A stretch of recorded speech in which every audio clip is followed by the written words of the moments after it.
Ibrahim Raisi, the president of the Islamic Republic of Iran, was a man shaped by the ancient city of Mashhad.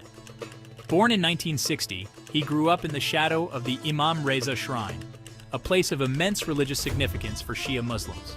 His father, a cleric, instilled in him a deep faith and a profound respect for tradition. Young Ibrahim was a serious child, drawn to religious studies from a young age. He spent hours poring over holy texts, his mind absorbing the intricacies of Islamic law and jurisprudence. His childhood was marked by both piety and political upheaval. The Shah's iron-fisted rule cast a long shadow over Iran. Yet within the walls of the seminary, Raisi found his voice. He embraced the teachings of Ayatollah Khomeini, the exiled cleric who challenged the Shah's authority. Khomeini's fiery sermons, smuggled into the country on cassette tapes, resonated deeply with Raisi. As a teenager, Raisi joined the protests that swept through Iran's cities. In 1979, the Islamic Revolution triumphed. For Raisi, the revolution was a personal and political awakening. He threw himself into the revolutionary fervor, joining the newly formed Islamic Revolutionary Guard Corps. Raisi's rise through the ranks of the Iranian judiciary was swift and steady. His reputation for piety and his unwavering commitment to the principles of the Islamic Revolution marked him for advancement. He began his legal career as a prosecutor in Karaj, a city west of Tehran. His handling of cases, marked by a strict interpretation of Islamic law, drew the attention of powerful figures within the judiciary. In 1985, at the age of 25, Raisi was appointed deputy prosecutor of Tehran. Iran was locked in a bloody war with Iraq. Internally, the government faced opposition from groups deemed a threat to the Islamic Republic. Raisi, entrusted with upholding the security of the revolution, found himself at the heart of these challenges.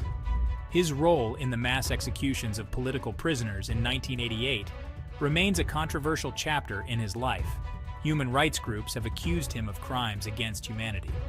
Despite the controversies, Raisi's star continued to rise. He held a series of increasingly important positions within the judiciary.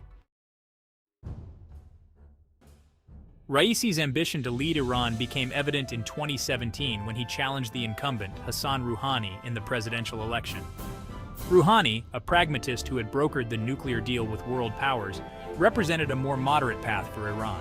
Raisi, in contrast, campaigned on a platform of economic justice and a return to the core principles of the revolution.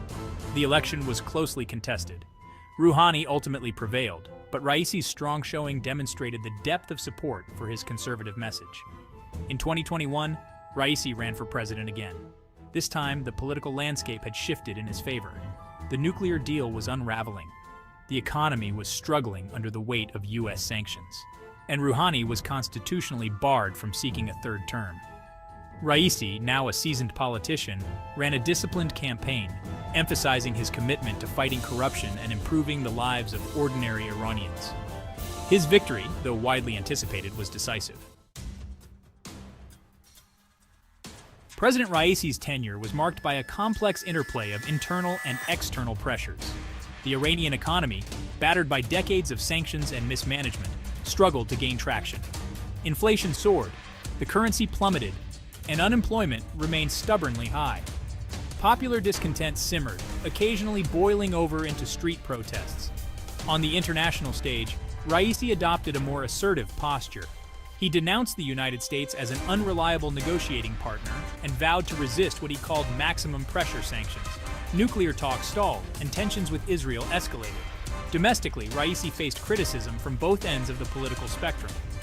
Reformists accused him of authoritarianism, pointing to his crackdown on dissent and his close ties to the powerful Islamic Revolutionary Guard Corps.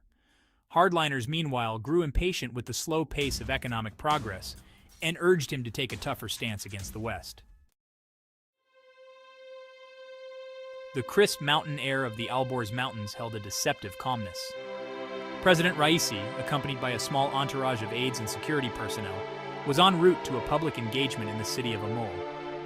The presidential helicopter, a Russian-made Mil-Mi-17, lifted off from the grounds of the Sadabad complex in northern Tehran. The roar of its engines echoed across the sprawling metropolis as it climbed into the azure sky. Below, the bustling streets of the capital receded from view, replaced by a tapestry of rooftops and minarets. The flight proceeded smoothly at first. Inside, President Raisi, a man of deep faith and austere habits, was likely absorbed in his official papers or perhaps engaged in quiet conversation with his aides. As the helicopter approached the mountainous terrain north of Tehran, the weather took a sudden turn. A thick fog descended upon the Alborz Mountains, enveloping the peaks in an eerie white shroud. The news of President Raisi's death sent shockwaves through Iran and reverberated across the globe. The initial reports were sketchy, piecing together the fragmented narrative of the helicopter crash.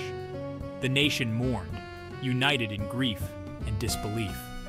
Yet as the fog that shrouded the Alborz Mountains began to dissipate, questions lingered. Rumors swirled through the bazaars and tea houses of Tehran. Some whispered of sabotage, pointing to the long history of political intrigue and shadowy power struggles within the Islamic Republic. The official investigation, shrouded in secrecy, did little to quell the speculation. The government's initial findings pointed to pilot error, blaming the crash on poor visibility and the challenging mountainous terrain. However, critics questioned the thoroughness of the investigation, alleging a cover-up to protect powerful interests. Ibrahim Raisi's legacy is a complex and contested one. His supporters remember him as a pious and principled leader, a staunch defender of the Islamic Revolution who stood up to the West and sought to restore Iran's rightful place on the world stage. They point to his efforts to combat corruption, his focus on social justice, and his unwavering commitment to the principles of the Islamic Republic. His critics, however, paint a different picture. They view him as an authoritarian figure, a hardliner who stifled dissent, curtailed personal freedoms, and steered Iran towards greater isolation. The truth, as is often the case, likely lies somewhere in between these two extremes. Raisi was a product of his time, shaped by the tumultuous events that had convulsed Iran in the latter half of the 20th century.